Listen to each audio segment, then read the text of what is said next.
When the dust had settled on the Mexican standoff, 8 cartel sicarios were killed on the scene, and their boss El Mencho was confirmed eliminated. He died from gunshot wounds on the way to the hospital. The bravery of the Mexican military was captured in this viral video of one of the Mexican troops who had Bro, what the fuck? Bro, what?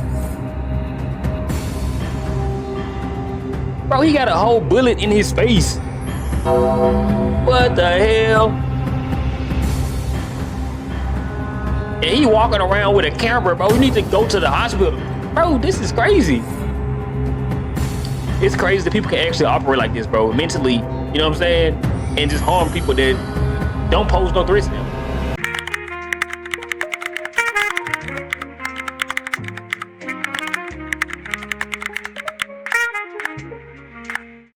So this article is from PBS News. And this article reads, the Mexican army killed the leader of Jalisco New Generation Cartel on Sunday, decapitating what had become Mexico's most powerful drug cartel and thrusting swaths of the nation into chaos.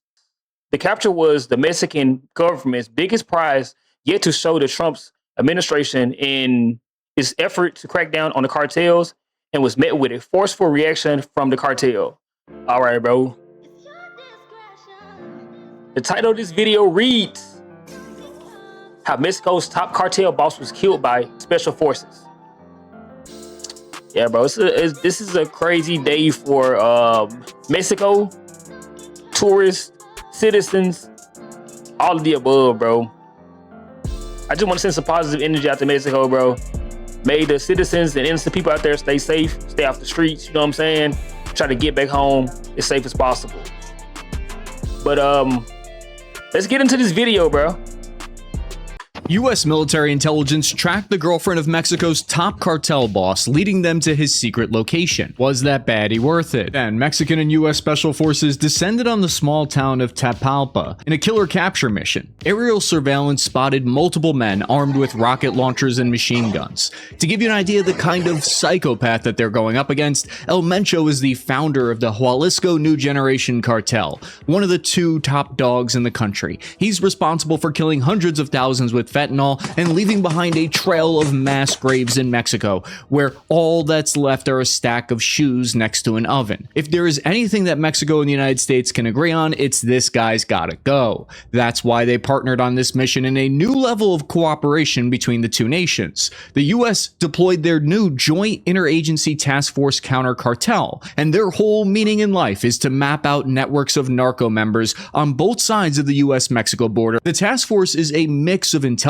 personnel and law enforcement from within the US military that help provide targeting information for the on-the-ground Mexican army, a high-stakes version of a trust fall. But this actually sounds very familiar to how the 2 have partnered for years already, for decades really, including the capture of El Chapo in the past. So what's different about this?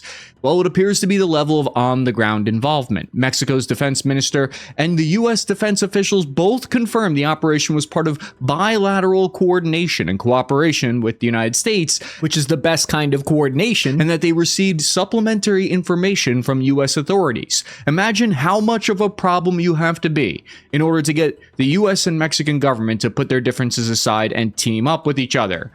Yeah, facts, bro. Facts. Yeah. I mean, these people ain't happy about what's going on out there.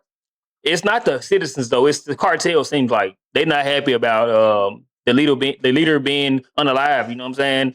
And they're acting out against the citizens out there, bro. And different people walking around on the streets. They're running up in hotels, gas stations, light them on fire and stuff like that, bro. It's just a sad day to be a human being, bro, to be honest. That people can go so low, you know what I'm saying? They can become so low to where they go out and want to hurt people, innocent people.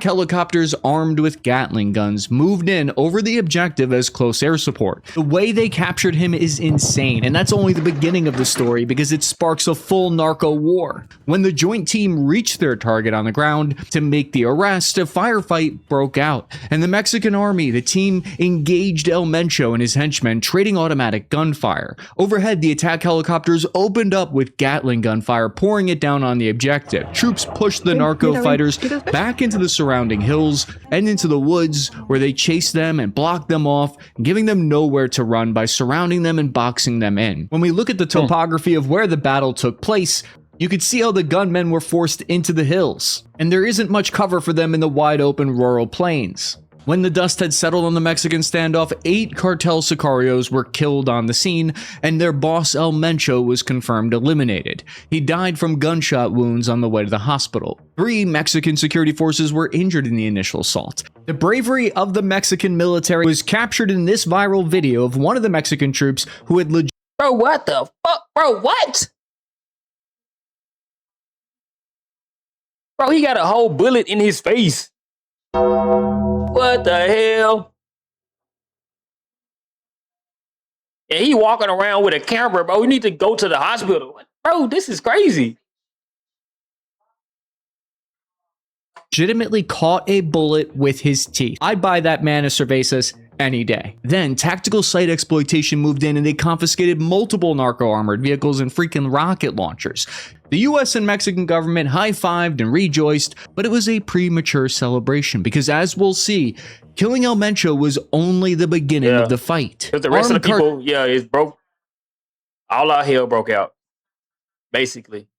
This is what you see in movies and stuff, bro. Movies and video games to where, like, you don't want to, like, upset the cartels or, like, the army, the military of like, another country or something like that, because they'll break out and just start like unaliving the hostages and stuff. This seems like a movie or something, bro. It's crazy that people can actually operate like this. It's crazy that people can actually operate like this, bro. Mentally, you know what I'm saying? And just harm people that don't pose no threat to them. It's wild. Cartel gunmen took to the streets in retaliation for the death of their boss. The Mexican army engaged the cartel in gunfights throughout the state. All hell broke loose, basically. It was like the Purge, but on the streets of Mexico. Armed CGNG cells stopped innocent people in the middle of the highway, pulled them out of their cars, poured gasoline all over it, and lit them on fire. Can you imagine that happening to you? They're burning down businesses left and right like it's GTA 6 out there, but they managed to set up over 250 roadblocks across 20 of the 31 Mexican states. Damn. Wow. Bro, they active. Yeah, bro. If you out there, bro, stay off the streets, bro. Stay off the streets, bro. It's not worth your life. Not worth your life. Stay off the streets until you can get somewhere safe. They even broke out heavy excavators like an engineering brigade. This looks more like an insurgency than a criminal organization. The tactics that the cartel is using here with these blockades is to create choke points that prevent Mexican soldiers from getting reinforcements to the objective. It's to reduce their ability to have mobility in response and to make them less effective. They're also using the blockades to stop tourists from getting out, to create traps and to hold them as potential hostages. And I just realized that last bit of B-roll that we just used might have been AI generated. And I'm such an unk, I can't even tell at this point anymore. But it's a huge problem because when there's chaos like this, it's difficult for people to determine what's really going on the ground. Their ultimate goal, the cartel here, is to create fear in the population and the Mexican army. So Bro, that's a truck full of bodies? Oh my God. It's kind of crazy to think, bro, that the Mexican cartel is such a large organization to where they can like pose a threat to the government of Mexico. Like these people don't even want to fight them, bro. They've been letting them get away with shit for so long, all on the strength of fear. You know what I'm saying? They've been feared into like not even like just letting them run free. They've been running rampant because they feared that this would happen. But sometimes, bro, you gotta face the scary shit to get to the good shit, bro. And I ain't trying to paint the government, the Mexican government is something, you know what I'm saying, like sacred, or the US government. But this seems like a win, honestly.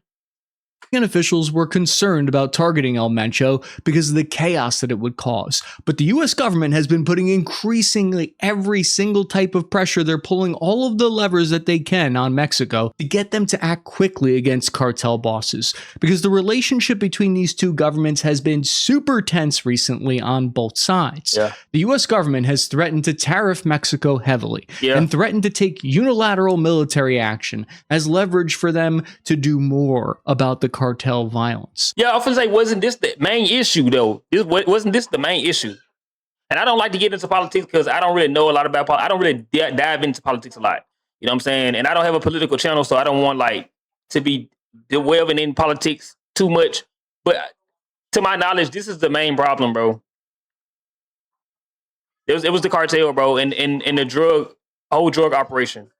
You know, the fentanyl and all this shit, bro. It's been so many people unalive from using fentanyl. And partly, you know, those people who use it are one of the main issues of the deaths. But then at the same time, like, drug addiction is real. You know what I'm saying? Drug addiction is real.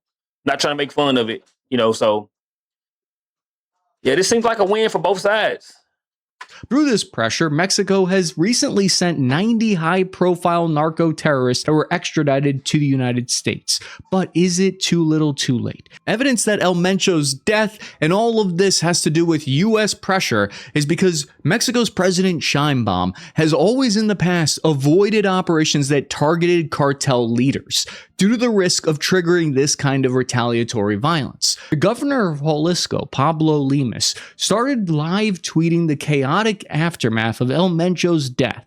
He stated that everyone needed to stay in their homes and that the government had activated a quote-unquote code red, rojo, which is about as bad as it sounds, essentially putting the entire state in Mexico into a lockdown after the cartel went nuts because their boss was killed. It's an urgent message to the public that means that public transportation is suspended, residents are told to shelter in place indoors and not go outside. It's clear why. Look at how this gunman was leisurely hanging in the middle of the road like it's a Tuesday, bragging about being in control of the highway here with impunity to avenge El Mencho. And so this is what we're looking at here. This is why people think that they're narco-terrorists, because they scare the entire state into forcing them to not go outside and to shutter their windows. Wild choice here, though, recording yourself doing a crime when there are an army of psychopaths at Palantir working to identify you based on your biometrics. Right. In retaliation to the retaliation, though, the Mexican army surged combat patrols to fight the cartel back. But then things got worse. So there were rumors circulating at first that Cartel executed a coordinated attack on the Guadalajara airport, the second largest city in Mexico. I mean, it'd be almost like if the LAX Los Angeles airport went down. I can't imagine an airport being shut down by a criminal group. Terrified innocent civilians fled from the scene. It later turned out that it was a false alarm. There was no attack on the airport, but it shows the kind of hysteria that can spiral out of control with fear from the cartels, can shut down a whole airport without firing a shot. Then I see something interesting happen in the midst of all this chaos, because when there's a crisis, some organizations will never let it go to waste. The head of the private security company named Sabre Defense, he says that they've deployed aviation assets and security personnel to Mexico, and they currently have pilots and aircraft on standby for private security extractions of U.S. citizens in Puerto Vallarta. Almost all of those private security guys are former special forces who would then be operating inside of Mexico without diplomatic cover. The type of international kerfuffle that might cause is very interesting to think about. We know that U.S. private military contractors went to Colombia for many years under a $600 million contract where they fought against narco-terrorists there. So is that something that we're going to see here? An increase in private military organizations from the U.S. kind of going to Mexico now? This violence should come as no surprise, though, because over 23,000 homicides were reported in Mexico in 2025. That's 5 times the amount that were killed in the entire global war on terror in just 1 year. But what shocked me even 23,000 homicides? Yikes.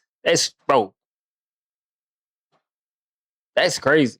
more about those numbers is that that's actually low. They've dropped 30% since last year, but a lot of people believe that those numbers are being manipulated now, because while murders are down 30%, disappearances in Mexico are up 16%, which suggests to me that maybe the Mexican government might be trying to hide murder numbers by classifying them as disappearances instead. We see this done in the United States as well. What we're seeing now, man, bro, it's a sad world we live in, bro. It's a sad world we live in, bro. See, that's why I say, bro, no matter what your race is, what your beliefs are, bro, what religion, what political view you have. We gotta realize and recognize that we all people that inhabit this earth, dog. Like real talk. Like there are crimes committed against us every day as citizens of these countries. They're hiding stuff from us. Like, bro, we gotta come together, bro. We gotta recognize that we are the victims. Like real talk, we are. Come closer, hip hop supernova is back. Keep your composure, yeah. All hail the chosen. You niggas place holding. I soar in, so important like Air to Jordans. That's culture, culture, culture, culture.